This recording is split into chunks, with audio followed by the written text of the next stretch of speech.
Hi, in this video I'll help you get to know your car a little better. At the end of this video I've put together a straightforward infographic that summarizes all the key points. Like, subscribe and comment below. It really helps. All right, Dodge owners, this one's for you. You're driving along, minding your own business, and then, bam! The check engine light comes on. If you've plugged in a scanner and it spit out the code P2706, don't panic. We're going to break down exactly what that means and how to fix it. I know, that little light can instantly ruin your day. It's stressful. But stick with me, because we're going to cut right through all the confusing technical talk.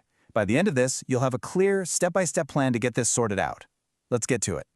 So, first things first, what in the world is your car trying to tell you with a P2706 code? Let's crack this thing open and see what's inside. Okay, on paper, it sounds super technical, right? Malfunction in the transmission control circuit. But all it really means is this. Your car's main brain, the computer, has spotted an electrical hiccup in the system that controls your transmission. It's like it's raising a little red flag saying, hey, the communication line over here is acting up. You know, a really good way to picture this is to think of it like your car's own nervous system. Your brain sends signals down your nerves to tell your muscles what to do, right? Well, your car does the same thing. The computer sends electrical signals through wires, the circuit, to tell the transmission, hey, it's time to shift gears. That P2706 code, it just means there's some static on that line. The message isn't getting through clearly. And this right here is probably the most important thing I'm going to say. This code does not automatically mean your transmission is toast. Let me say that again. It's not necessarily a mechanical problem with all the gears and expensive parts inside. P2706 points to an electrical issue, a problem with the signals, and trust me, that is often a huge sigh of relief. Okay, so if it's an electrical issue, what's causing it? Time to put on our detective hats and start the investigation. Let's track down the usual suspects behind this communication breakdown. All right, so here's our lineup of the most common culprits. It could be something as simple as faulty wiring.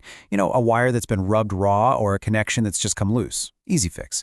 Or it could be one of the electronic players. You've got the TCM, the transmission control module. That's kind of like the mini-boss, the transmission's own little computer. Then there's the TCS, the transmission control switch. That's what you're controlling with your gear shifter. It tells the TCM what gear you want. And then you've got the solenoid, which is basically an electric valve that opens and closes to move fluid around and make the shifts actually happen. And hey, don't forget about the fluid itself. Low or dirty transmission fluid can be a real troublemaker. You might think, wait, how is fluid an electrical problem? Well, as fluid gets old, tiny metal shavings from the gears can build up in it. And since metal conducts electricity, it can cause a short in those sensitive electronics and trigger the code. Okay, so we've identified the suspects. Now what? Now we move from diagnosis to action. Here's your step-by-step game plan for tackling this thing head-on. So where do you start? Look, you can absolutely begin with the easy stuff.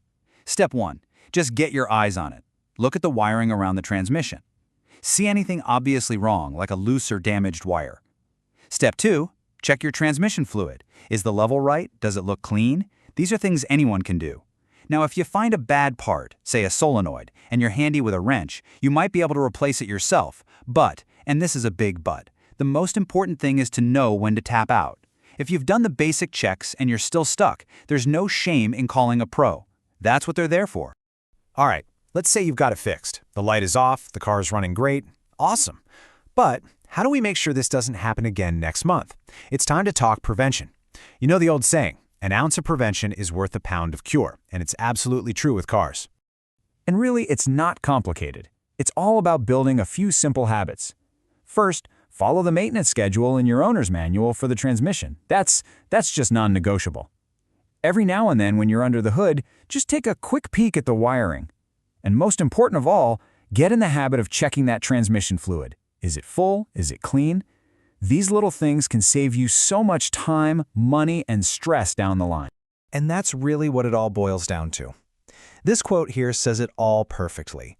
By taking these simple steps, you can avoid this code and just keep your car running smoothly. It puts you back in the driver's seat, not just literally, but in control of your car's health.